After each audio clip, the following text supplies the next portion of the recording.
तथागत भगवान गौतम बुद्ध, त्यांचा धम्म व सावक संघ ह्या तीन रत्नाला अभिवादन. बोधिसत्व विश्वरत्न डॉक्टर बाबासाहेब आंबेडकर यांच्या धम्मक्रांतीला पंचांग प्रणाम. उपस्थित उपासक आणि उपासिका, ऑनलाईन बघणारे उपासक आणि उपासिका यांच्या प्रति मंगल मैत्री व्यक्त करून कार्ल मार्क्स के बुद्ध ह्या ग्रंथाचं पठण आपण गेले 2 दिवस करतो. काल आपण बाबासाहेबांनी लिहिलेल्या थिसीसची प्रस्तावना बघितली आणि प्रस्तावनेमध्येच बाबासाहेब ह्या ग्रंथाचं स्वरूप किंवा प्रारूप उघड करतात आणि त्याच्यामध्ये सुरुवातीला सांगतात की जी कोणी कम्युनिझमला मानणारी लोक आहेत, माझी ही तुलना त्यांना एखाद्या वेळेस हास्यास्पद वाटेल. आता काय होतं की बऱ्याचशा गोष्टी आपल्याला काही काही हास्यास्पद वाटतात, पण त्याच खऱ्या सिरियस असतात. आत्ताच्या आयुष्यामध्ये आपण जगत असताना शिकल्या सवरलेल्या लोकांना त्रिशरण पंचशील हे एक हास्यास्पद वाटणारी गोष्ट असते, पण धम्माचा पायाच त्रिशरण आणि पंचशील असतं हे लक्षात येत नाही. म्हणून कधी कधी आपल्याला क्षुल्लक वाटणारी गोष्टी ती कितीतरी मोठी असते. बाबासाहेबाला तेच दर्शवायचं होतं की बुद्धाची आणि कार्ल मार्क्सची तुलना कुठल्याच बाबतीत तुम्हाला ती करणीय वाटत नसेल, पण माझ्या दृष्टीने ती करणीय आहे. कारण प्रत्येक काळामध्ये किंवा प्रत्येक युगामध्ये त्या काळाची परिस्थिती असते आणि त्या काळाच्या परिस्थितीमध्ये प्रत्येक समाज हा एक तर पाय रोवून उभा असतो किंवा वाहवत असतो. बुद्धाच्या काळामधली परिस्थिती वेगळी असेल, कार्ल मार्क्सच्या काळातली परिस्थिती वेगळी असेल. आणि कार्ल मार्क्स झाला तर अजून 200 वर्षही नाही झाली त्याला. 200 वर्षाच्या अगोदरचा कार्ल मार्क्स आहे, 2700 वर्षाच्या पुढचे बुद्ध आहेत. आणि मग यांची तुलना करायची, मी जसं काल सांगितलं तसं आज अण्णाभाऊ साठेची जयंती आहे. कारण अण्णाभाऊ साठे सांगितल्याशिवाय अस्पृश्याची किंवा शोषिताची गोष्टच पुरी होत नाही. जर बाबासाहेब आंबेडकर ह्या ज्ञानगंगेचा सागर असेल तर अण्णाभाऊ त्या सागराला जाऊन मिळणारी एक मोठी गंगा आहे. आणि सागराला जर ह्या नद्या नाल्या मिळाले नाही तर सागरालाही किंमत येत नाही किंवा सागराचंही महत्व कळत नाही.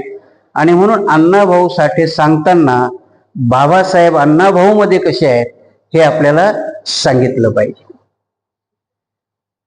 साधारणतः अण्णाभाऊ साठे ह्या जगालाच किंवा भारताला खूप उशिरा माहिती झाली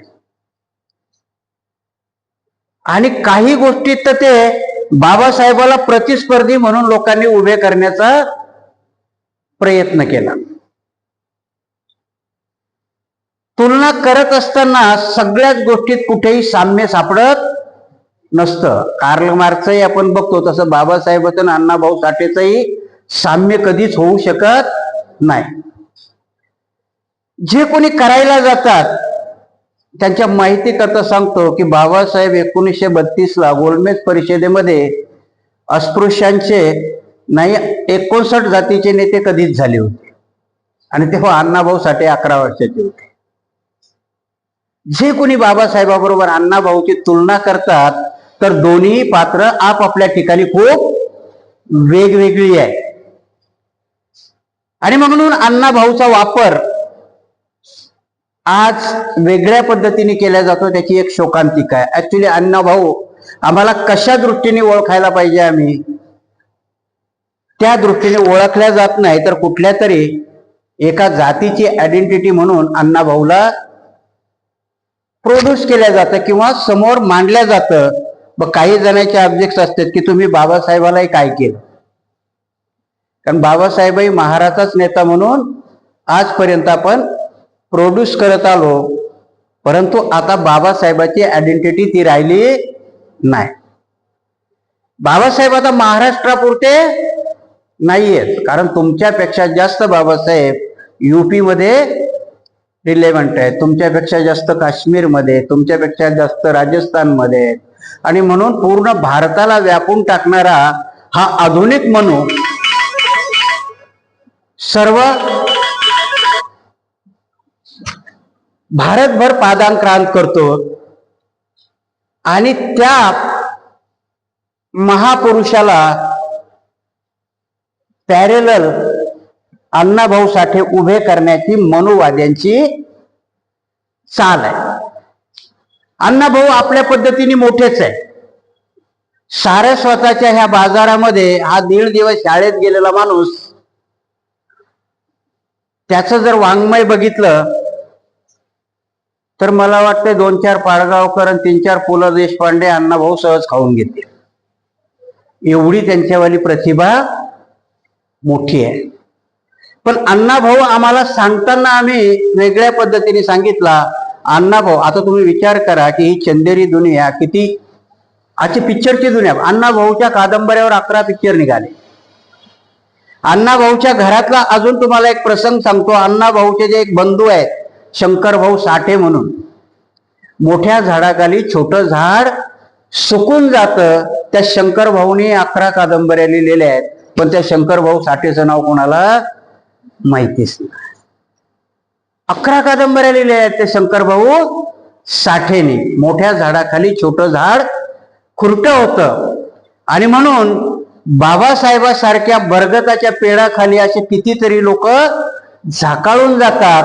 आणि म्हणून आज अण्णाभाऊ साठेची जयंती साजरी होत आहे. ते अण्णाभाऊ साठे मार्क्सला मानत होते. कुणाला मानत होते? मार्क्सला. कम्युनिस्टामध्ये होती. तुम्हाला जर माहिती असेल, मार्क्स हा मजुराची हुकुमशाही आणा म्हणतो. मार्क्सला हुकुमशाही कबूल आहे, आणि होऊ शकतं एखाद्या वेळेस. बाबासाहेबांना जेव्हा भेटायला जातात अण्णाभाऊ, मला वाटतं तेव्हा त्यांचं वय 22-23 वर्षाचं आहे. बाबासाहेबाला ओळख करून दिल्या जाते आणि त्यांना सांगतात की हा शाहीर आहे. बाबासाहेब तेव्हा जागतिक लेवलचे नेते झालेले आहेत. अण्णाभाऊला भेट करून देतात आणि लोक त्यांची ओळख करून देतात की हा शाहीर आहे. संयुक्त महाराष्ट्राचं आंदोलन त्यावेळेस जोरात आहे. अमर शेखाच्या कला पथकामध्ये किंवा तमाशामध्ये अण्णाभाऊ साठे शाहिरी करतायत, आणि तिथे बाबासाहेबाला ओळख करून दिल्या जाते. तेव्हा बाबासाहेब रसिक आहेत. सगळं तुम्हाला वाटत असेल की हा एवढा मोठा माणूस, याला आवड नव्हती. बाबासाहेब अण्णाभाऊ साठेला पोवाडा म्हणायला सांगतात, आणि जेव्हा अण्णाभाऊ साठे पोवाडा म्हणतात तेव्हा बाबासाहेब त्यांना उपाधी देतात, अरे हा नुसता शाहीर नाही, हा तो लोकशाहीर आहे. ही कोणी उपाधी दिलेली आहे त्यांना? बाबासाहेबांनी दिली.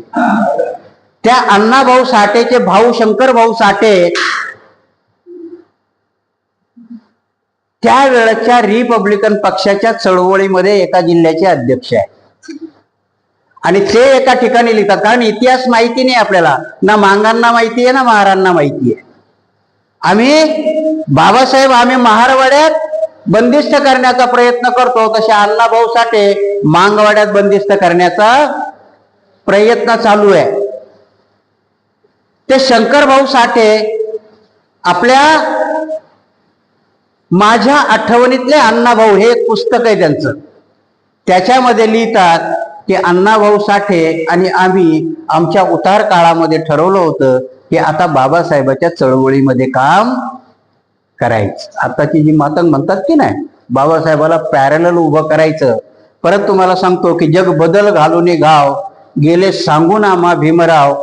चुकीच्या इतिहासाने सांगितलं जातं की अण्णाभाऊ साठेने ते श्रद्धांजलीच्या नंतर, श्रद्धांजली जेव्हा बाबासाहेबाला वाहत होते तेव्हा ते गाणं म्हटलं. चुकीचं आहे ते. 1948ला संयुक्त तमाशाच्या फळामध्ये हा मुखडा गायलेला आहे. अण्णाभाऊ साठेने, म्हणजे जेव्हा बाबासाहेब हयात होते तेव्हाच त्या वगामध्ये जग बदल घालूने घाव गेले सांगून आम्हा भीमराव, हे 1948, तेव्हा बाबा जिवंत आहेत, तेव्हा हे गायलेलं आहे. आणि म्हणून बऱ्याचशा चुकीच्या इतिहासाच्या गोष्टी आमच्या पुढे मांडण्यात आल्या. आणि म्हणून आज आपण ज्या समाजाने एकत्र यायला पाहिजे ते समाज आज एकमेकाच्या पुढे दंड थोपटून उभे आहे. हे होणं चांगल्याच आहे का? आज अण्णाभाऊ साठेची जयंती आहे आणि अण्णाभाऊ साठेला कॉम्रेड म्हणतात लोक. ज्या कार्ल मार्क्सचं तत्वज्ञान आहे त्या कार्ल मार्क्सचं तत्वज्ञान भारतामध्ये एवढं विकृत झालं की त्या तत्वज्ञानावरही एक नक्षलवादी चळवळ उभी राहिली. नक्षलवादी कुठून आलेले आहेत? कार्ल मार्क्सच्या चळवळीतून. तुम्हाला जर चारू मुजुमदार आणि सन्याल यांची नावं तुम्ही ऐकली असेल, ते तुमच्या त्या जी क्रांती म्हणतात त्याला, की जी शस्त्रास्त्रांनी लढली पाहिजे, त्याचे ते प्रणेते आहेत. आणि त्या मार्क्सवादामध्ये, कम्युनिझम मध्ये अण्णाभाऊ साठे आपलं योगदान देत आहे.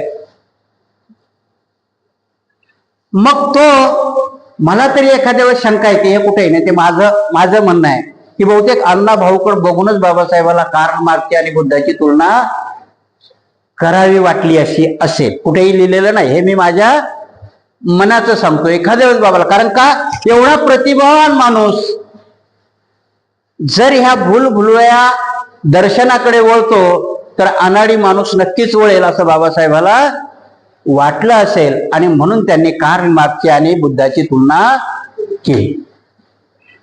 बाबासाहेब, मी जसं सुरुवातीला तुम्हाला सांगितलं की कार्ल मार्क्सला एकदम झिडकारत नाही. कार्ल मार्क्सचं तत्वज्ञान बाबासाहेब एकदम टाकाऊ आहेत असंही म्हणत नाही. परंतु त्यांनी जी धर्माला, कार्ल मार्क्सने जी धर्माला ठेवलेलं नाव आहे, आपुची गोडी म्हटलंय, त्याला उत्तर देण्याकरता बाबासाहेब हा ग्रंथ लिहित आहे. कारण बाबासाहेबांनी हजारो वर्षाच्या गुलामगिरीचे पास तोडल्यानंतर, आता तुम्ही विचार करा की एखादा माणूस जेलामध्ये आहे आणि तो बाहेर येतोय, जेलामधून बाहेर आल्यानंतर आणि कुठल्याही गुन्ह्याच्या याची सजा नाहीये, त्याला खोटी केस टाकली आणि त्याला जेलामध्ये ठेवलंय आणि तो बाहेर येतोय, त्याच्या मनाची मानसिक स्थिती काय असेल? एकदम तसंच आपल्या समाजात होतं. बाबासाहेबाला माहित होतं की हा हजारो वर्षाचा गुलामीच्या जेलात असलेला माझा समाज, आज मी याला जेलच्या बाहेर काढतोय, पण जेलच्या बाहेर काढल्यानंतर याच्या डोक्याचा विकास आणि किंवा ह्या दुनियामध्ये यांनी कसं वागावं. कारण जेलमध्ये असणाऱ्या माणसांना आतले जी गुन्हेगार मंडळी असतात ते चांगलं शिक्षण देत असतील का? नाही. आणि म्हणून तुम्हाला सांगतो याची पार्श्वभूमी कशी आहे की या हजारो वर्षाच्या गुलामगिरीमध्ये असलेल्या ह्या 59 जातीपैकी त्याच्यातल्या 7 जाती गुन्हेगारी जमात म्हणून नोंदवलेल्या आहेत. त्याच्यामध्ये इंग्रजाच्या राज्यामध्ये असणारी ही मांग आणि रामोशी जमात ही पण एक गुन्हेगारी जमात होती. कारण त्या याने काहीला कडवं बनवलं होतं आणि म्हणून भारताचा पहिला स्वातंत्र्यवीर ते फडकेला सांगतात, ऍक्च्युली तो उमाजी नाईक आहे. उमाजी नाईक हा स्वातंत्र्याचा पहिला विद्रोही आहे, पण तो जातीनं ब्राह्मण नसल्यामुळं मात्र तो होऊ शकला नाही. कारण ह्या बऱ्याचशा कथा झालेल्या आहेत. आजही आमचा शिक्षक दिन राधाकृष्णन याच्या नावाने मानला जातो, जो महात्मा फुले किंवा सावित्रीबाई फुलेच्या नावाने असायला पाहिजे होता. प्रत्येक गोष्टीला म्हणून बाबासाहेब सांगतात की हे संघर्षाच्या भूमिका भारताच्या इतिहासामध्ये ब्राह्मण आणि बौद्ध याच्यामध्ये जुटून गेलेले आहेत. आणि त्याच्यामध्ये ब्राह्मण एवढा हुशार आहे की त्याने तुमच्या महापुरुषाच्या पाठीमागं एक ब्राह्मण उभा केलेला आहे. कुठल्याही महापुरुषाला का, शिवाजी महाराजाला सांगितलं रामदासाच्या झोळीत सगळं त्यांनी युद्ध टाकलं. नशीब बाबासाहेबाला अजून सांगता नाही, 5-50 वर्षांनी बाबासाहेबाच्या पाठीमागं त्यांनी आतापर्यंत तुम्ही ज्यांनी केळुस्कर गुरुजींनी जे पुस्तक दिलं बाबासाहेबाला, आतापर्यंत इतिहासात सांगत होते केळुस्कर गुरुजी ब्राह्मण आहेत. ऍक्च्युली केळुस्कर गुरुजी ब्राह्मण नाहीये, ते सीकेपी ओबीसी मध्ये येतात. म्हणून बाबासाहेबाच्या पाठीमागेही आता परत वाद आहे की बाबासाहेबाला आंबेडकर हे नाव एका ब्राह्मण गुरुजींनी दिलं. त्याच्यावरती आता बराचसा खल आहे अजून. पण एका जणाने असं सिद्ध करून सांगितलं की बाबासाहेब जेव्हा तिथं शिकत होते तेव्हा आंबेडकर नावाचा कोणी गुरुजीच नव्हता. कारण आंबेडकर हे बाबासाहेबाचं नाव रामजी बाबांनी जात लक्षात येऊ नये म्हणून आपल्या गावाचं नाव आंबावडे होतं म्हणून त्यांनी टाकलं आणि लिहिता लिहिता आंबाडवेचं आंबेडकर झालं. कारण याच्यामध्ये तुम्ही ते राजरत्न आंबेडकर आहेत, मुकुंदराव आंबेडकरांची जी एक शाखा येते, आनंदराव आंबेडकरांचे पुत्र मुकुंदरावचे अशोकराव दाता राजरत्न आहे. जर तसं असतं तर बाबासाहेबाबरोबरच आनंदरावलाही शाळेत टाकलेलं आहे. जर बाबासाहेबाच्या शिक्षकांनी बाबासाहेबाचं नाव आंबेडकर केलं तर आनंदरावाचं सत्काळच राहायला पाहिजे.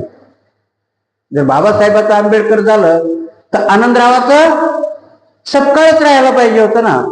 पण त्या राजरत्नाने त्यांच्या बापाची टिशी काढली आणि त्याच्यावरती आनंदराव रामजी आंबेडकर असं आहे. आणि म्हणून बामणाचा ससेमिरा बाबासाहेबाच्या पाठीमागं लावणं काही बामणाला जमलं नाही. ते जमलं नाही. पण कित्येक दिवस महात्मा गांधी बाबासाहेबाला ब्राह्मणच समजत होते. ते स्वतः बाबासाहेब लिहितात की तो गांधी मला ब्राह्मणच समजत होता, कारण तोपर्यंत मनुवाद्याची भूमिका होती की महाराला नेतृत्व करता येत नाही, तो कोणाच्या ना कोणाच्या पाठीमागे जातो. आणि म्हणून हा इतिहास पार सम्राट अशोकाच्या आज्यापर्यंत नेला जातो आणि त्याच्या पाठीमाग चाणक्य लावून दिला जातो. चाणक्य नावाचं हेही एक काल्पनिक पात्र आहे. चाणक्य नावाचा कुणीही माणूस झाला नाही, कारण याचा इतिहास खोदला गेला की कारण जर चाणक्य असता तर सम्राट अशोकाच्या शिलालेखामध्ये कुठे ना कुठे त्याचं नाव आलं असतं ना. जर आज्याला मदत केली, आणि आज्याही असा तसा नव्हता. जो आज्या आहे तो सम्राट अशोकापेक्षाही शूर आहे. सम्राट अशोकाने फक्त त्या राज्यामध्ये कलिंगचं युद्ध घेऊन कलिंग जिंकून त्याच्यात जोडलेलं आहे, बाकी सगळं त्याच्या आज्यानेच कमवलेलं आहे. आणि म्हणून बामणाने दाव केला की त्यांचं नाव काय लक्षात येत नाही माझ्या तोंडापुढे, त्याच्या पाठीमागे चाणक्य लावला. अशोकाच्या पाठीमागे लावता नाही आला, कारण अशोकाने शिलालेख लिहून ठेवले. अशोकाला जर जबरदस्ती मायथॉलॉजी केली असती तर लक्षात आलं असतं की खोटं बोलतायत म्हणून. आणि म्हणून ही सगळी पात्र तुमच्या महापुरुषाचे इतिहास झाकल्या जावे, त्याला किंमतही मिळू नये, आणि म्हणून त्यांच्या पाठीमाग ब्राह्मण हा उभ्या केला जातो. ह्याच प्रकाराने जर सिद्धांत आहे, आज अण्णाभाऊ साठेच्या जयंतीनिमित्त तेवढं बोलावं लागलं, त्याला योगायोगही म्हणता येईल की अण्णाभाऊ साठे कार्ल मार्क्सच्या कम्युनिझमला मानणारे होते. आणि म्हणून बाबासाहेबांनी जी तुलना केली, तर तुलना करताना प्रत्येक गोष्टीची आपण तुलना जर समजा दोन माणसाची करायची असेल तर कुठून करायला सुरुवात करू? एक तर त्यांच्या वयापासून, याचं वय काय, याचं वय काय. दुसरी तुलना आपल्यात करायची, कारण आपला बुद्धीचा थोडासा फारकत असते, म्हणून याची करता येईल, हा काळा आहे, हा गोरा आहे. म्हणून बाबासाहेबांनी जर बुद्धाची आणि कार्ल मार्क्सची तुलना करायची तर यांच्या शारीरिक वर्णनाची करता येईल का? नाही. आणि म्हणून दोघांनी मांडलेले सिद्धांत, त्या सिद्धांताची तुलना बाबासाहेब करताय. आणि म्हणून काय सिद्धांत होते? बाबासाहेबांनी भगवान बुद्ध असा स्वीकारला का? नाही. बाबासाहेबांनी जेव्हा येवले मुक्कामी धर्मांतराची घोषणा केली त्यावेळेस या भारतामध्ये एक मोठं वादळ उठलं होतं. त्या घोषणेवरती प्रत्येक जण सावध झाला होता. कारण बाबासाहेबांनी घोषणेमध्ये असं तर नव्हतं म्हटलं की मी कुठला धर्म स्वीकारणार आहे म्हणून. बाबासाहेबांनी घोषणा केली होती की हिंदू धर्मात जन्माला आलो हे माझ्या हातात नव्हतं आणि कोणाच्याच हातात नाही. जन्माला येणं कोणाच्या हातात आहे का? नाही. जर ते आपल्या हातात असतं तर त्या मुकेश अंबानीला आणि अडाणीला कमीत कमी हजार पोरं झाली असते. त्या मनात जरी नसताना सगळेच तिथे गेले असते ना. म्हणून कुठे जन्म घ्यायचा हे काही आपल्या हातात नसतं. पण बाबासाहेब म्हणतात की मी त्यात मरणार नाही. एवढी मोठी घोषणा होती ती. आणि त्यातही त्यांचं धर्मशास्त्र सांगतं, एक प्रसंग सांगतो तुम्हाला की मरणही तुमच्या हातात नाही. कोण कधी मरेल हातात आहे का? तरी बाबासाहेब घोषणा करतात की मी मरणार नाही. बरं, बाबासाहेब एवढे खंबीर आहेत की 32ला घोषणा करतात आणि 56ला दीक्षा घेतात. म्हणजे बाबासाहेबाला आपला मृत्यू थोपवण्याची ताकद होती. म्हणून त्यांना बोधिसत्व म्हटलं. एका त्यांच्या महाभारतामध्ये असा प्रसंग आहे की त्यांना त्या युधिष्ठिराला धर्मराजा म्हटलंय त्यांनी. आणि धर्मराजा कधीच खोटं बोलत नाही आणि काळाच्या पुढे जात नाही. मृत्यू म्हणजे काळ. माणसाला मृत्यू कोण घेऊन जातो तर काळ घेऊन जातो माणसाला. तर एका ठिकाणी तो धर्मराजा आलेल्या याचकाला सांगतो की तू उद्या ये. काय सांगतो तो? उद्या ये. माझा सांगण्याचा अर्थ बघा कसा आहे. आणि त्याने उद्या सांगितल्यावर तो भीम आश्चर्यचकित होतो. का आश्चर्यचकित होतो? तर तो म्हणतो उद्यापर्यंत का होईना तू काळावरती विजय मिळवलास. कारण उद्या त्याला बोलवलंय म्हणजे उद्यापर्यंत तुला जगलंच पाहिजे. म्हणजे बाबासाहेब 32ला त्या काळाला सांगतात की मी या हिंदू धर्मात जन्मलो, हिंदू धर्मात मरणार नाही. काळा तुला थांबावं लागेल, मला माझा धर्म निवडी करेल. तिथे एका दिवसाच्या धर्माकरता तो भीम आश्चर्यचकित होतो. आपण 24 वर्ष बाबासाहेबांनी काळाला थोपून धरलंय. असं तसं नाहीये. परत बाबासाहेब 65व्या वर्षीच गेले आणि प्रतिज्ञा पूर्ण करायचे तर परिनिर्वाण व्हायच्या 3 महिने अगोदरच बाबासाहेब दीक्षा घेत आहेत. त्या माणसाच्या शब्दाला किती किंमत आहे. आणि मग तो माणूस, ते बाबासाहेब आपल्या पुढे बुद्धाचा सिद्धांत सांगतात की जर दोघांची तुलना करायची तर दोघांचे सिद्धांत कसे आहेत हे आपण अभ्यासले पाहिजे.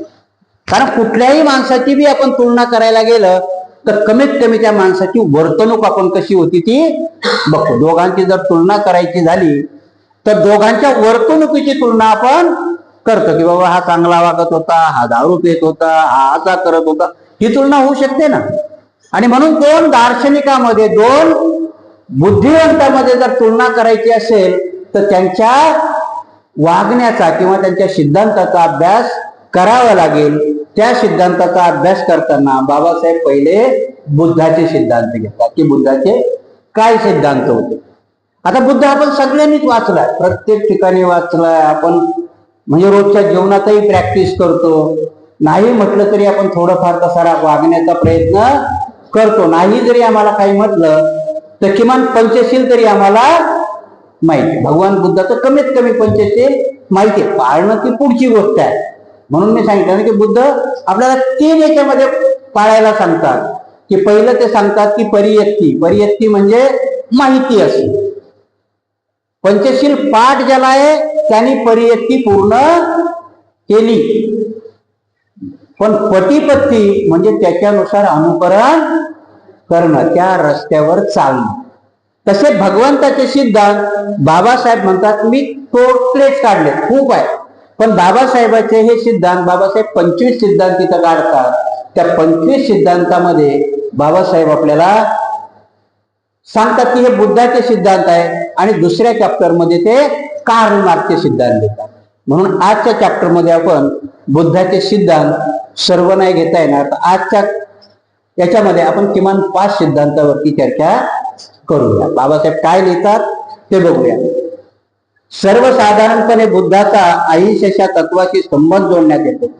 त्यांच्या शिकवणीचा तो आदि व अंत असल्याचे मानले जाते. बुद्धाने शिकवले ते अहिंसेच्याही फार पलीकडचे, अत्यंत व्यापक आहे. हे क्वचितच कोणाला माहीत न असेल, म्हणून त्यांची तत्वे तपशीलवार मांडणे आवश्यक आहे. त्रिपिटकाच्या वाचनातून मला जी तत्वे समजली ती मी खालील प्रमाणे नमूद करतो. बाबासाहेब लिहिताना पहिलंच एक तत्व आहे आणि पहिलं शील आहे, पानातिपाता वेरमणी शिक्षापदं समाधी आहे. बाबासाहेब इथं म्हणतात की बुद्ध अहिंसेचा स्वीकार करतात, पण बुद्धाची अहिंसा वाजोटी नाही. जैनासारखी अहिंसा परमो धर्म नाही म्हटलं बुद्धाने. बुद्धाची अहिंसा बाबासाहेब लिहितात की कुठल्या तरी याचा खून करणं किंवा कुठल्या तरी मार्गाला त्याची हत्या करणं, बुद्धाची अहिंसा याच्या पलीकडची आहे. बुद्धाची काय, म्हणून मी तुम्हाला सांगितलं ना की जे पाली वाङ्मय आहे, पाली वाङ्मयाचा जो अनुवाद झाला तो पहिल्याने संस्कृत मध्ये झाला आणि संस्कृत मधून इंग्रजांनी तो कशात केला, इंग्रजीमध्ये केला आणि इंग्रजीमधून हिंदीत आला. ऍक्च्युली त्या पालीचा अनुवाद, कारण पालीला व्याकरण आहे, तर पालीचा अनुवाद डायरेक्ट आपल्या हिंदीत किंवा मराठीत व्हायला पाहिजे. तो संस्कृत मधून इंग्रजीत झाल्यामुळे आपला अनुवाद खूप बिघडलेला आहे. म्हणून पहिलं शील पानातिपाता वेरमणी शिक्षापदं समाधी आम्ही, मी प्राणी मात्राची हत्या करणार नाही, असा अनुवाद झाला. काय अनुवाद झाला, प्राणी मात्राची मी हत्या करणार नाही. ऍक्च्युली पाली वाङ्मयामध्ये मी प्राणी मात्रावर करुणा करेन. पालीचा खरा अर्थ काय की मी त्या प्राणी मात्रावर करुणा करेन. हत्या ही निसर्गाच्या चक्रात कधी कधी कंपल्सरी घडणारी गोष्ट आहे. माणूस हा जरी मांसाहारी नसला, पण जेव्हा मूळ आजही आपल्याला अश्मयोग याच्यापासून जर चालत आलं तर माणूस हा शिकारीच होता. माणसाला जोपर्यंत शेतीचा शोध लागला नव्हता तोपर्यंत माणूस हा मांसाहारीच होता. म्हणून राहुल सांकृत्या यांचं जर तुम्ही ओल्गा टू गंगा हे पुस्तक वाचलं ना, त्या ओल्गा टू गंगामध्ये एका ठिकाणी प्रसंग लिहितात ते राहुल सांस्कृत्यायन. ते म्हणतात की ही टोळी, टोळी म्हणजे कोणाची असायची, श्री त्यावेळेस श्री सत्ताक होती आणि कुणालाही असते. आजही तुम्ही प्राण्याकडे बघितलं तर प्राण्यामध्ये सगळं स्त्री सत्ताकच आहे. कुत्री जर व्याली समजा तर पिल्ले तिच्याच भोवती असतात. म्हणून ती पक्षाचंही का, पक्षात मादी पक्षी अंड घालते, तीच उगवते आणि तीच त्यांचा सांभाळ करते. म्हणून आजही पक्षामध्ये आणि मानव प्राणी सोडल्यानंतर सगळ्याच प्राण्यामध्ये आजही स्त्री ही सत्ताक आहे. तशी तेव्हा ती होती. त्या स्त्री सत्ताकामामध्ये ते शिकारीला निघायचे, तर शिकार करताना एका ठिकाणचा ते प्रसंग लिहितात की एका ठिकाणी ते अस्वलाला मारतात, पण दुसरी अस्वलाची मादी ह्या स्त्री सत्ताक असणाऱ्या स्त्रीच्या पोराला मारते. तिकडे ते अस्वल हिच्या पोराला खात असत आणि हे अस्वलाला खात असत. दोन प्रसंग असे आहेत की दोघांचंही भोजन एकमेकाचं मांस आहे. आणि म्हणून भगवान बुद्धाची अहिंसेची व्याख्या खूप पुढची आहे. भगवान बुद्ध अहिंसा म्हणजे तुम्ही एखाद्या माणसाला मनानेही जर त्याच्यावरती वाईट अत्याचार केला तर ती एक प्रकारची हत्या आहे. म्हणजे भगवान बुद्ध डायरेक्ट खुनाच्याही पलीकडची हत्या मानतायत. पण जिथे गरज आहे तिथे बुद्ध हत्येला नाकारत नाही. म्हणून कधी कधी तुमच्या लोकांचे ऑब्जेक्शन येतात ना की भंतेजी लोक मटण का खातात. बऱ्याच लोकांचं ऑब्जेक्शन असतं की भंतेजी मटण खातात. आता भगवान बुद्धाने काय सांगितलं, त्याला आमगन म्हटलं. हे तुमचंच ऑब्जेक्शन नाही, हे पार देवदत्ताचं बी ऑब्जेक्शन होतं. देवदत्ताने भगवान बुद्धाच्या पुढे 8 गोष्टी ठेवल्या होत्या आणि भगवान, म्हणून बुद्ध कळणं एवढं सोपं नाही. तो बुद्धिमंताचा एरिया आहे. बुद्ध कळणं हा बुद्धिवंतालाच कळू शकतो किंवा बुद्धिवंतच सांगू शकतो. आणि जेव्हा देवदत्त म्हणतो, देवदत्ताच्या 2च गोष्टी सांगतो. देवदत्ताने काय सांगितलं होतं की म्हणते भिक्षुनी जंगलातच राहावं. पहिले काय सांगितलं होतं त्याने की भिक्षुनी जंगलातच राहावं. भगवंत म्हणतात काही गरज नाही, दोन्ही गोष्टी मी मुभा दिलेली. ज्याला जंगलात राहायचं त्याने जंगलात राहावं, ज्याला याच्यात यायचं त्याला यावं. म्हणजे याच्यावर काय होतंय की भगवान बुद्ध स्वातंत्र्याचे उद्गाते आहे. त्यांनी प्रेशर नाही आणलं. भिक्षू झाला म्हणून तू जंगलातच राहा असं प्रेशर आणलंय का? नाही. 227 नियम दिले, त्या 227 नियमात कुठेही नाही म्हटलं की त्यांनी जंगलातच राहिलं पाहिजे. पण जंगलात राहू नये असंही म्हटलं नाही. ज्याला वाटलं ज्याने जंगलात राहायचं त्यांनी जंगलात राहावं, ज्याला वाटलं त्यांनी वस्तीमध्ये यावं. आणि देवदत्ताचं दुसरी डिमांड होते की भिक्षुनी मांसाहार करू नये. आणि म्हणून भगवान बुद्ध त्याच्यावरती एक मोठं लेक्चर देतात की ज्याला नाही खायचं त्याने नाही खाऊ, आणि ज्याला खायचंय त्याने, मग भगवान बुद्ध सांगतात की त्याने स्वतः मारून खाऊ. किंवा आता समजा उदाहरण आहे, उद्या तुम्ही मला आले आणि बोलले श्रद्धा रक्षितजी उद्या तुमचं आमच्याकडे भोजन आहे, तुम्हाला कोंबडं कापतो. आता असं म्हटल्यावर श्रद्धा रक्षितनी ते भोजन नाकारावं, स्वतः मारू नये आणि स्वतः करता मारण्याची मुभाही देऊ. दुसरी गोष्ट आहे भिक्षुनी. आणि जर ते ऑटोमॅटिक मेलेलं असेल तर खायला हरकत नाही. आणि तिसरी की जर तुम्हाला तुमच्या भिक्षा पात्रात ते वाढल्या गेलं तर तुम्ही त्याला नाकारू नाही, कारण ते तुमच्याकरता केलेलं नाही. तुम्हाला माहिती आहे का तुमच्या दारात भिक्षा होणार आहे आज म्हणून, आणि तुम्ही जर तेच केलेलं आहे, तुमच्या घरात दुसरी भिक्षा नाहीये तर तेच द्याल ना. आणि म्हणून भगवान बुद्ध म्हणताना आमगंध म्हटलं की तुम्ही ते भोजन करताना तुम्ही ते मांस म्हणून खात नाही. आणि म्हणून भगवान बुद्धाची परत ती एक व्याख्या आपल्या लक्षात आली पाहिजे की भगवान बुद्ध भिक्षूला सांगतात, उपासकांना नाही. भिक्षूला काय सांगतात की भूक हा रोग आहे. काय म्हणतात भिक्षूला? भूक हा रोग आहे आणि त्या रोगावरचं जेवण हे औषध. मग औषध कसं खायचं असते? मग सगळेजण आमचे भिक्षू, आता काय झालंय आमचंही लक्ष तिथंच असतं सगळं, कधी भोजन येतंय का नाही येतंय, करावं की नाही करावं. ऍक्च्युली भगवान बुद्धांनी सांगितलेलं की भूक जर हा रोग असेल तर आता औषध घ्यायचा कंटाळा येतो की नाही, जेवण करायचं की कंटाळा आला पाहिजे, आला पाहिजे की नाही, यायला पाहिजे जर ते औषध येतात. आणि म्हणून भगवान बुद्ध सांगतात की एकदा औषधाची व्याख्या बनली की तुमची त्याच्याकरता आसक्ती निघून जाईल. मानव धर्म आहे, मानव आहे, एवढ्या लवकर जाणार नाही. आणि म्हणून भिक्षापात्र हातात दिलं. का दिलं भिक्षापात्र हातात?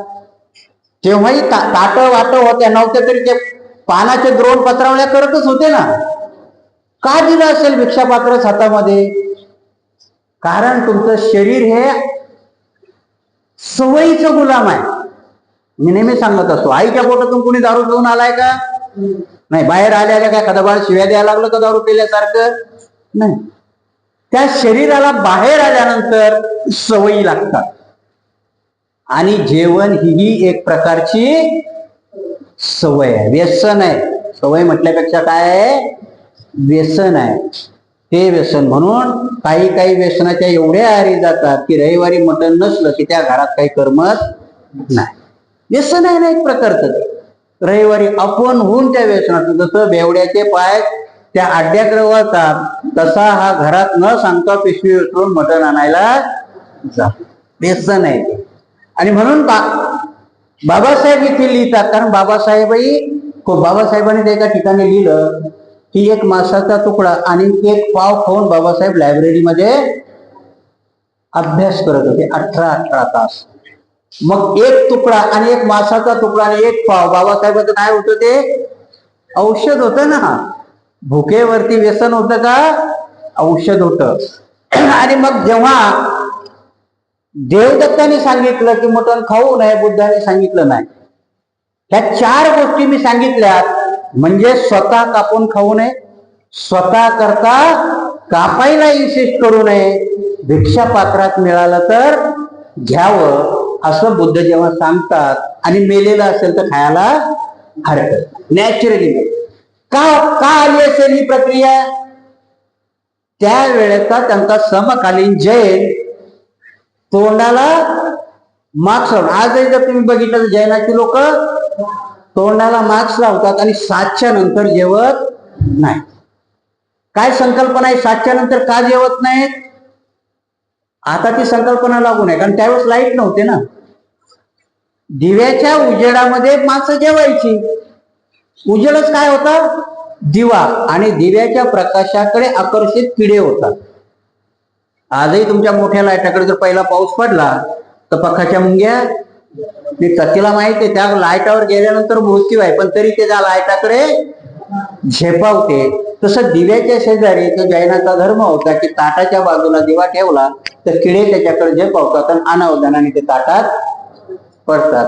म्हणून 7च्या आधी जेवायचं कारण दिवस मावळायच्या आधी जेवायचं म्हणजे कीटक तुमच्या डोळ्याला दिसतो. ही त्यांची अहिंसा परमो धर्म म्हणजे एवढी पराकोटीची अहिंसा होती. भगवान बुद्धांनी पराकोटीची अहिंसा नाही सांगितली. बाबासाहेब इथेच लिहितात की बुद्धाची अहिंसा कळायला माणसाला खूप काही मोठी गोष्ट असते आणि म्हणून ती बुद्धाची अहिंसा पहिल्या सिद्धांतामध्ये सांगतात बाबासाहेब की बुद्धाची अहिंसा ही नैसर्गिक म्हणण्यापेक्षा उपयुक्ततेनुसार हिंसा करणं मान्य आहे. कारण त्यावेळेची उदाहरणं आहेत की बिंबिसाराच्या सैन्यामधले सैन्य पळून यायला लागले आणि दीक्षा घ्यायला लागले. कारण का त्यांना माहित होतं बुद्धाच्या संघात एकदा सामील झालं तर राजा आपलं काही करणार नाही. आणि जेव्हा राजाच्या लक्षात आलं की सैन्य का कमी व्हायला लागले मग त्या सेनापतीने सांगितलं महाराज बुद्धाच्या तिकडे दीक्षित होत आहेत आणि म्हणून राजा बिंबिसार बुद्धाकडे आला आणि बुद्धाला विचारतो. खूप चांगला संवाद आहे तो बिंबिसाराचा आणि अहिंसेच्या बद्दलचा. राजा बिंबिसार विचारतो भगवंतांना की भगवंत राज्याचं संरक्षण करणं हे अकुशल कर्म आहे का? तर बुद्ध म्हणतात नाही रे बाबा राज्याचं संरक्षण करणं हे अकुशल कर्म नाही. मग राजा विचारतो की त्या राज्याचं संरक्षण करता करता मला युद्ध करावं लागेल हे अकुशल कर्म आहे का? तर बुद्ध म्हणतात नाही तेही अकुशल कर्म नाहीये. आणि मग तो हळूच म्हणतो की माझे सैनिक पळून येतात आणि तुमच्या याच्यात दीक्षित होत आहे. आणि बुद्ध नियम म्हणाले. नियम कसे बनले तर असे अहिंसेचा नियम. मग बुद्ध सांगतात की तुमच्या कर्तव्यामध्ये जर तुम्ही देशाच्या संरक्षणाकरता सैन्यात गेले असाल तर तुम्हाला दीक्षित होता येणार नाही. ती तुमची तुम्ही करता ती हत्या नाही कारण तुम्ही तुमच्या देशाच्या रक्षणाकरता केलेलं ते युद्ध असतं. आणि म्हणून बुद्ध प्रत्येक क्षेत्रामध्ये का स्वीकारला गेला तर त्यांनी आपल्या देशाच्या विरुद्ध बंड करायला नाही सांगितलं. नाही तर आपण काय म्हटलो असतो आता जाऊ द्या चीन आमचा बौद्ध आहे मग आम्ही सगळे चीनला साथ देतो असा इथला एक तरी बौद्ध म्हणतो का? कारण बुद्धाची शिकवण आहे की तुमच्या देशाशी तुम्ही बंड करायचं नाही. तुमचा धर्म तुमच्या संरक्षणाकरता तुम्ही केलेलं युद्ध. म्हणून तिथल्या अहिंसेला बुद्धाने त्या हिंसेला अहिंसा म्हटलं नाही. म्हणून बुद्धाचा धम्म कळताना खूप डोकं ठेवून आपल्याला धम्म कळावा लागतो. इथे मग बाबासाहेब लिहितात की त्याच्या अहिंसेचा प्रश्न गेल्यानंतर बाबासाहेब म्हणतात की स्वातंत्र्य समाजासाठी धर्म आवश्यक गोष्ट आहे. धर्म कोणाकरता आवश्यक आहे? स्वातंत्र्याकरता. समाजाच्या स्वातंत्र्याकरता धर्म आवश्यक आहे. काय? आता एक उदाहरणाने आपण समजून की एक माणूस जंगलात सोडून द्या. जन्माला आला आणि जंगलात सोडून द्या. तो त्याचं चारित्र्य कसं जगेल? पोटाला तर भूक लागणार ना त्याच्या. मग त्याच्या पुढे जर फळं दिसली तर तो फळं खाईल. झाडावरची फळं तोडून खाईल. पण त्या जंगलात जर फळं नसतील तर त्याच्यापेक्षा ताकदीनं कमी असणाऱ्या प्राण्याला मारून खाईल. मग तिथे तुमचं पानाची पाता चालेल का? कारण तो एकटाच आहे आणि एकट्या माणसाला धर्माची गरज नसते. कुठल्याही एकट्या माणसाला काहीच गरज नाही त्याला. त्याचा प्रपंच काय फक्त खाली एकट्याचं पोट भरणं आणि बागडणं. पण जेव्हा समूह येतो तेव्हा तुम्हाला धर्माची गरज पडते. आणि बाबासाहेब इथे म्हणतात धर्म म्हणजे दुसरं तिसरं काही नसून नैतिकता म्हणजे धर्म. समूहामध्ये काय येते? नैतिकता येते. समूह जेव्हा निर्माण होतात तेव्हा नैतिकता येते आणि त्या नैतिकतेपोटी मुलाने म्हाताऱ्या बापाला सांभाळलं पाहिजे, हा नैतिकतेचा धर्म आहे. जर ती नसेल, म्हणून तुम्हाला सांगितलं ना की प्राण्यामध्ये मनुष्यामध्ये का फरक आहे? कोंबडी पण कोंबडीच्या पिल्लाला ते एकदा दाना चुकायला लागलं की त्याला सोडून देते, त्याला आपल्या पंखाखाली परत घेत ना. कुत्री पण जेव्हा ते मोठं होतं खाण्याची उमज येते तेव्हा कुत्री त्या पिल्लाला सोडून देते. पण आम्ही आमचं पिल्लू 32 वर्षाचं होईपर्यंत काही सोडायला तयार काय की तो किती टक्के फिरत बसला माय म्हणते अजून तो लहानच आहे. धम्म म्हणजे काय असं समज, धम्म तिथून सुरुवात होतो की आम्ही त्या कृतीशीलतेमध्ये. म्हणून बाबासाहेब म्हणतात की समूहाला धर्माची गरज असते. कशा करता? तर तुमच्या नैतिकते करता, स्वातंत्र्या करता समूहाची गरज असते. हा बुद्धाने मांडलेला सिद्धांत आहे.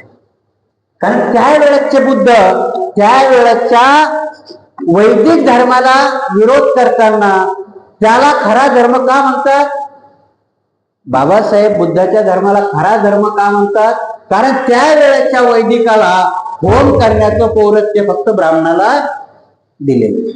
समूह तिथेही आहे, समूह तिथेही आहे, पण तो समूह नैतिकतेने वागत नाही. कारण त्यावेळेस आहुती देण्यामध्ये निस्ती माणसाची आणि प्राण्याची आणि लाकडाची दिली जात नव्हती, तर काही यज्ञ असे आहेत की त्याच्यामध्ये माणसाचाही बळी दिला जायचा. आणि म्हणून बाबासाहेब म्हणतात की समूहाच्या स्वातंत्र्या करतात धर्माची गरज आहे. हा भगवान बुद्धाचा पहिला सिद्धांत. बाबासाहेब सांगतात की समूहाला धर्माची गरज लागते, एकट्या माणसाला धर्माची गरज नाही. आणि म्हणून त्याच्यातूनच संकल्पना आली नास्तिक आणि आस्तिक. आता चुकीची धारणा केल्या जाते की भारतामध्ये साधारणतः 9 दर्शन आहे. आता दर्शन हा शब्द तुम्हाला कळतो की नाही माहिती नाही, पण हिंदू धर्माची षटदर्शन म्हणतात. हिंदू धर्मामध्ये जे आहेत त्याला षटदर्शन म्हणतात. त्याच्यानंतर बौद्ध दर्शन, जैन दर्शन आणि चारवाक दर्शन, हे 3 दर्शन नास्तिक आहे म्हणतात. बाबासाहेब ही गोष्ट फोडून टाकतात. बाबासाहेब बुद्ध धर्माला नास्तिक मानत नाही. कारण बाबासाहेब नास्तिकाची व्याख्या वेगळी करतात.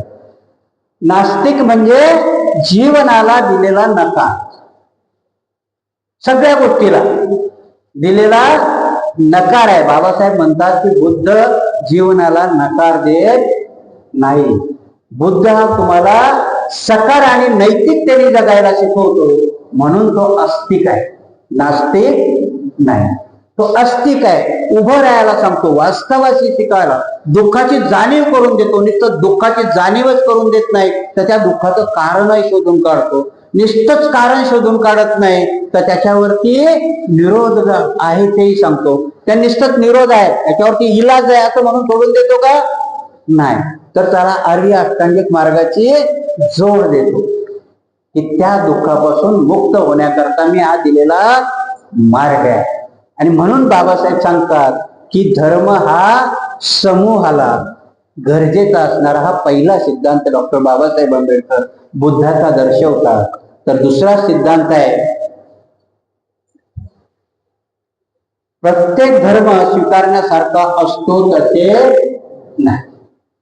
म्हणून बाबासाहेबांनी क्रांती आणि प्रतिक्रांतीमध्ये बाबासाहेबांचे 2-3 ग्रंथ आहेत. रिडल्स इन हिंदुझम, क्रांती आणि प्रतिक्रांती, वैदिक धर्म आणि बौद्ध धर्म, हे जे ग्रंथ आहेत तिथं बाबासाहेबांनी धर्माची चिकित्सा केली. आणि बाबासाहेब तिथे धर्माची चिकित्सा करताना बुद्धांनी धम्माची चिकित्सा केली. आणि बुद्धही काय सांगतो की प्रत्येक धम्म स्वीकारण्यालायक असतो का? तर नाही. कारण प्रत्येक धर्म जर स्वीकारण्यालायक असता तर बाबासाहेबाला काही धर्माचं एवढं मोठं कोडं पडलं नाही. कारण बाबासाहेब सांगतात की प्रत्येक धर्म हा स्वीकारण्यालायक नाहीये, तर का? आणि मग ते बरेचशी उदाहरणं देतात. इथे सिद्धांत मांडला. कुठलं उदाहरण देतात बाबासाहेब? तर बाबासाहेब पहिलं ख्रिश्चनाचं उदाहरण देतात की जेव्हा ख्रिश्चनाचा धर्म स्वीकारायला गेलो तर स्वातंत्र्याचा तिथेही अभाव आहे. कारण ख्रिश्चनामध्ये येशू ख्रिस्त स्वतःच म्हणतो की मी देवाचा पुत्र आहे, तुला स्वातंत्र्य नाही, मी जे सांगेल ते. कारण मी डायरेक्ट देवाची चिठ्ठी घेऊन आलो, ती आणली ती तुझ्यापर्यंत पोहोचवतो, याच्यामध्ये बदल काही होणार नाही. मी मध्ये आहे. तुझं पाप जरी करायचं असेल तर पहिलं तुला मला शरण यावं लागेल, मग मी माझ्या बापाला सांगेन. बाबासाहेब म्हणतात की हा धर्म बी स्वीकारण्याच्या लायक नाहीये. कारण जर माझ्या बुद्धीला कुठली गोष्ट पटली नाही तर मला त्याच्यावरती व्यक्तच होता येणार नाही. दुसरा धर्म बाबासाहेब मुस्लिमाचा हे करतात. आणि मुस्लिमाच्या, आता परत तुमच्या माहिती करता सांगतो, हे तिन्ही धर्म एका त्याच्यामधून आलेले, ख्रिश्चन, मुस्लिम आणि यहुदी. हे तिन्ही धर्म एकाच. म्हणून यांच्यामध्ये तुम्हाला मुसलमानामध्ये मुसा सापडेल, ख्रिश्चनामध्ये मुसा सापडेल आणि यहुदियामध्ये मुसा सापडेल. प्रेसिड ज्याला म्हणतात ते. कारण हे धर्म एकाच सेंटिमेंट मध्ये एकमेकाचा विकास आहे. शेवटचा विकास हा इस्लाम आहे. आणि म्हणून बाबासाहेब म्हणतात की इस्लाम मध्येही स्वातंत्र्य किंवा तुम्हाला व्यक्त व्हायला जागा नाही. कारण त्यांचा पैगंबर तोही म्हणतो की मला अल्लाने पाठवलं. नुसतंच पाठवलंय का? तर नाही, मला कुराण घेऊन पाठवलंय आणि हे अल्लाने लिहिलेलं कुराण आहे, हे माझ्या मार्फत पाठवलं, याच्यामध्ये काही फरक होणार. बाबासाहेब म्हणतात हाही धर्म स्वीकारण्यालायक आहे का? मग त्याच्या पुढे खूप विकृत्या होत गेल्यात. बाबा आता तेवढं मी सांगत गेलो तर आपल्याला भरपूर वेळ द्या. काय विकृत्या होत गेल्यात? की ख्रिश्चनामध्ये विकृती होता होता प्रोटेस्टंट अँड कॅथलिक असे दोन धर्म निर्माण झाले आणि जगामध्ये सगळ्यात जास्त रक्तपात ह्या दोन धर्मामध्ये झाले. लढाया झाल्या, युद्ध झाले. बाबासाहेब म्हणतात जर यांचा भाग एक आहे ते भांडतात का? नॅचरल आहे की नाही? निसर्ग नियमाने दोघा भावातही भांडणं होते, पण एवढा रक्तपात तो बाबासाहेब सांगतात. त्याच्यानंतर इस्लाम मध्ये आलं तर इस्लाम मध्ये खूप मोठा, कारण त्यांच्यामध्येही शिया आणि सुन्नी नावाचे दोन. बाबासाहेबाला या पंथाविषयी राग नाहीये, पण हे दोन्ही पंथ त्यांच्या त्या अल्लाचं पण ऐकत नाही. आणि म्हणून त्या अल्लाचा नातू हुसेन, करबलाची लढाई तुम्ही आता इराणच्या युद्धामध्ये ऐकत होता, कानावर येत असेल तुमच्या. करबलामध्ये जी काय म्हणतात त्याला कुर्बानी, इराणमध्ये आताही लोक बघा त्या रोड पुलावर जाऊन उभी राहिले. अमेरिकेच्या डोनाल्ड ट्रम्पने जेव्हा धमकी दिली की नाही की मी पूर्ण त्यांच्यावाले ब्रिज आणि त्यांच्यावर थर्मल पॉवर उडवेल, तर त्या इराणचे लोक सगळे जाऊन तिथे उभी राहिले. नुसता ब्रिजच काय उडवतो, आम्हालाही उडव. म्हणजे माणुसकी ह्या नात्यानं मनुष्य प्राण्याला जेव्हा मानवी हक्काचा लढा आला तेव्हा डोनाल्ड ट्रम्पची हिंमत नाही झाली मग नंतर त्यावर बॉम्ब टाकायची. ही प्रेरणा त्यांना कुठून मिळालेली आहे?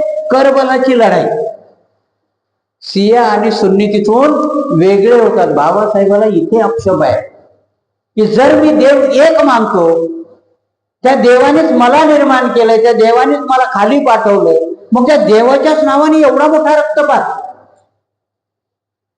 हिंदू धर्माविषयी तर बाबासाहेब बोलायला तयारच नाही. हिंदू धर्मामध्ये तर 26 अक्षयोनी सैन्य ते एकटा कृष्णाने मारलं, आणि ते बी एवढं मोटिवेट करून मारलं त्याला की तू मार यांना, यांच्यातला आत्मा कधी म्हणे मरतच नाही. कारण तो अर्जुन संभ्रमित झालेला आहे. तो सांगतो पुढे माझा आजा आहे, नातू आहे, बंधू आहे, भाऊ आहे. तो कृष्ण त्याला एवढ्या खोट्या गोष्टी सांगून सगळ्याचा खून करायला लावतो. बाबासाहेब म्हणतात काही गोष्टी नॅचरल आहे. याच्यावरती बाबासाहेबाला काउंटर प्रश्न विचारलेला आहे एका जणाने, बुद्धालाही विचारलेला आहे, बाबासाहेबाला विचारलं तर बुद्धाच्याही 18 शाखा आहेत. बाबासाहेब याच्यावर उत्तर देतात, बुद्धाच्या 18 नाही 40 शाखा झाल्या, पण कुठेही रक्तपात झाला नाही. प्रत्येकाने महायान असेल, हिनायान असेल, वज्रायन असेल, तंत्रयान असेल, आपापल्या स्कूल केल्या, पण बुद्धाला केंद्रबिंदू मानून कुठल्याही यानाने पंचशील नाकारलं नाही आणि त्यांच्यात कुठेही रक्तपात होत नाही. आणि म्हणून बाबासाहेब आहे की बुद्ध एकमेव माणूस आहे की तो सांगतो की मी तुमच्यासारखा आई आणि बापापासून निर्माण झालेला मानव आहे. मला शरण यायची गरज नाही. तुम्ही तुमच्या बुद्धीला शरण गेलं पाहिजे, धम्माला शरण गेलं पाहिजे आणि संघाला शरण गेलं पाहिजे. म्हणजे प्रत्येकच धर्म स्वीकारणीय जरी नसला तर बाबासाहेब सांगतात की बौद्ध धर्म मात्र स्वीकारणीय आहे. कारण तिथे स्वातंत्र्याला जागा आहे, तुम्हाला व्यक्त व्हायला जागा आहे. तुम्हाला जर एखादी गोष्ट खटकत असेल तर तिच्यावर विचार करण्याची आणि तिला बदलण्याची मुभा तुमच्यामध्ये बुद्ध देतो. आणि म्हणून बाबासाहेबांनी तिसरा सिद्धांत सांगितला की तिसरा धर्माचा जीवनाच्या तथ्याशी आणि वास्तविकतेशी संबंध असला पाहिजे. त्याचा ईश्वर किंवा आत्मा, स्वर्ग किंवा पृथ्वी याविषयीच्या सिद्धांताशी व कल्पनाशी संबंध असता कामा नये. बुद्ध तिसरा सिद्धांत सांगतात की धर्माचा संबंध कुठे असला पाहिजे, माणूस केंद्रबिंदू असला पाहिजे ना सुखाकरता. आणि मग या प्रत्येक धर्माकडे बाबासाहेबांनी जेव्हा बघितलं तेव्हा बाबासाहेब म्हणतात की बुद्ध जसा माणसाला केंद्रबिंदू मानतो तसा कुठलाही धर्म माणसाला केंद्रबिंदू मानत. त्यांचा केंद्रबिंदू कोण आहे? ईश्वर आहे. माणसं ईश्वराच्या भोवती फिरली पाहिजे. भगवान बुद्ध म्हणतात की धम्म माणसाच्या भोवती फिरला पाहिजे. आणि म्हणून पंचशिलाचा जप करायला सांगितलं नाही. हिंदू धर्म काय सांगतो? जप करा. 108 मण्याची माळ हातात घेतलेली 108 वेळा राम राम राम राम राम राम म्हटलं की तो डायरेक्ट स्वर्गात जातो. बुद्ध म्हणे नाही, माझ्याकडे ही फॅसिलिटी नाही. माझ्या ट्रेनमध्ये चढायचं असेल तर रिसिव्ह तिकीट काढलं पाहिजे. त्यांच्यासारखं विदाऊट तिकीट जाता येत नाही. आणि म्हणून बाबासाहेबांनी सांगितलं की धर्म, बुद्ध म्हणतात की धर्म हा माणसाच्या तथ्याशी निगडीत असला पाहिजे. आणि मग तथ्याशी निगडीत असल्यामुळे भगवान बुद्ध तुम्हाला आर्य अष्टांगिक मार्ग देतात. कृष्ण तुम्हाला भक्ती देतो, येशू ख्रिस्तही तुम्हाला भक्ती देतो, अल्लाही तुम्हाला भक्तीच देतो. बाकी ठिकाणी मूर्ती असते, अल्लाला मूर्तीला मान्यता देत नाही, पण 5 वेळेची नमाज पडलीच पाहिजे. तोपर्यंत अल्लाह तुम्हाला भेटणारच नाही. भगवान श्रीकृष्ण तो सांगतो की जोपर्यंत तू माझी भक्ती करणार नाहीस, मला शरण येणार नाही, तोपर्यंत तुला मुक्ती मिळणार नाही. इथं बुद्ध मात्र म्हणतो अत्तदीप भव, तुझा प्रकाश तुलाच बनायचा आहे. निर्वाणही बुद्ध स्वतः म्हणतात मी तुम्हाला मिळवून देऊ शकणार नाही. हा सिद्धांत आहे. आणि तिथे दुसऱ्या धर्मामध्ये तू जर माझी पूजा अर्चा केलीस, मला शरण आला तर तो स्वर्गात जाशील. स्वर्गाचंही डेकोरेशन मस्त करून ठेवलेलं आहे. स्वर्गात आला तर तिथे दुधाच्या आणि तुपाच्या नद्या वाहतात. आता ते तूप आणि दही कसं निर्माण होत असेल? कारण जनावर नाहीये, गाय कुठे नाही, एकच कामधेनू आहे त्यांच्याकडे.